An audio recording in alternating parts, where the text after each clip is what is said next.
All சொல்றது வந்து பர்ட்டிகுலரா எல்லா ட்ரிகாமெட்ரிக்கல் ஃபங்ஷனும் இங்க பர்ட்டிகுலரா 0 டூ π/2 அதாவது 0ல இருந்து 90 டிகிரிக்குள்ள இந்த இந்த ஃபர்ஸ்ட் குவாட்ரண்ட்ல எல்லாமே பாசிட்டிவா தான் இருக்கும். இன் கேஸ் உங்க பர்ட்டிகுலரா இன்ட்ரோ கேக்குறாங்க. ஏதாவது சம்திங் கேக்குறாங்கன்னா இந்த இன்ட்ரோல இருந்துச்சுன்னா பாசிட்டிவா இருக்கும். அதே வந்து சில்வர்னா இங்க sin θ அண்ட் cosecant θ ஓகேங்களா? cosecant இல்ல cosine அப்படின்னு சொல்லுவாங்க. சோ இந்த இடத்துல வந்து சைனும் கொசைன் மட்டும் தான் பாசிட்டிவா இருக்கும். இந்த பர்ட்டிகுலர் இன்டர்வல் அதாவது 90ல இருந்து 80 டிகிரி வரைக்கும் ஓகேங்களா? அதே வந்து 80 டிகிரில இருந்து 270 டிகிரி வரைக்கும் என்னவா இருக்கும்னா டீ கப்ஸ் அதாவது tan cot இவன் மட்டும் தான் பாசிட்டிவா இருப்பான். அதே வந்து லாஸ்ட் பட் நாட் லீஸ்ட்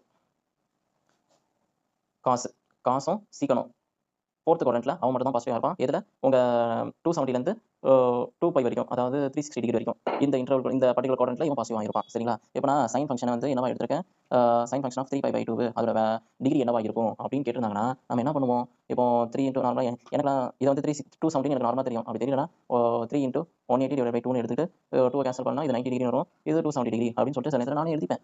ஓகேவா? இப்போ 270 டிகிரி இப்போ என்னோட ஃபங்க்ஷன் வந்து சைன் 270 என்னவா இருக்கும் அப்படின்னு சொல்லிட்டு நான் பார்க்கணும். இப்படியே போய் பார்க்குறேன். இப்படி பார்க்கல இங்கே வந்து நிற்கிறான், என்கிட்ட 270 வந்து நிற்கிறான். இப்போ நான் இதை எப்படி நான் பிரித்து எழுதுவேன்னா, நான் பேசிக்காக பார்க்குறது என்னன்னா 2πக்கு போயிடுவேன். 2πலேருந்து மைனஸ் பண்ணால் அந்த பர்ட்டிகுலர் வேல்யூ எனக்கு கிடச்சிரும். அது எதில் பாசிட்டிவாக இருக்கும் நெகட்டிவாக இருக்கும் அதை வச்சு நான் கொண்டு போவேன். நான் என்ன பொறுத்த வரைக்கும் 2π எடுத்து போயிடுவேன். ஏன்னா நியர்பை எனக்கு என்ன இருக்கானோ அதுதான் நான் எடுத்துப்பேன். ஓகேங்களா? இந்த π/2 அதில் வச்சு நடுவில் வச்சு பண்ணுறது ரொம்ப தலைவலி பிடிச்சது.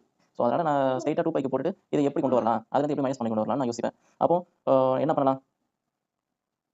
இப்போ நான் என்ன பண்ணுவேன், 2πலேருந்து நான் என்ன பண்ணேன்னா எனக்கு 3π/2ன்னு வரும்னு பார்ப்பேன். அப்படி பார்த்தேன்னா நான் நார்மலாக π/2னே போடுவேன். சரிங்களா? அப்படி போட்டேன்னா இது வந்து என்னவா இருக்கும், 2 2 4 4 மைனஸ் π உங்களுக்கு 3π/2ன்னு உங்களுக்கு கையில் கிடச்சிரும். சரி ஓகே. சரி இது வந்து எந்த இன்டர்வல் லை ஆகுது, அதாவது 270ல லை ஆகுது. 270ல லை ஆகுதுன்னா இது எனக்கு தேர்ட் குவாட்ரண்ட்டுக்கு நடுவில், தேர்ட் குவாட்ரண்ட்டுக்கும் ஃபோர்த் குவாட்ரண்ட்டுக்கு நடுவில் இருக்கு. சரியா? அப்போ எனக்கு வந்து எப்போ சைன் வந்து பாசிட்டிவா இருக்கும், செகண்ட் குவாட்ரண்ட்குள்ள இருந்தா பாசிட்டிவா இருக்கும். செகண்ட் குவாட்ரண்ட் அதாவது 90லேருந்து 180க்குள்ள 180 அந்த இதுக்குள்ள இருந்துச்சுன்னா உங்களுக்கு வந்து பாசிட்டிவா இருக்கும். எனக்கு அதை தாண்டி போயிருக்கு. ஸோ அதனால எனக்கு வந்து நான் என்ன பண்ணுறேன், ஸ்ட்ரைட்டா மைனஸ் சைன் எழுதிட்டு π/2 எழுதிடுவேன்.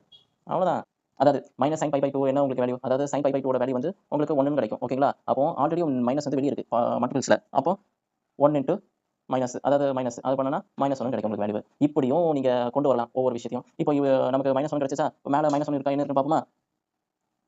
மேலே வந்து எனக்கு sin π/2க்கு -1 தான் கிடைச்சிச்சு. அவ்வளோதான். இப்படியும் கொண்டு வரலாம். ஆல் சில்வர் டீ கப்ஸ்லையும் கொண்டு வரலாம். இல்லை எனக்கு கிராஃப் ஞாபகம் இருக்கு அப்படின்னு சொன்னா கிராஃபிக்கல் அப்ரோச் நீங்க பண்ணுங்க. ஓகேங்களா?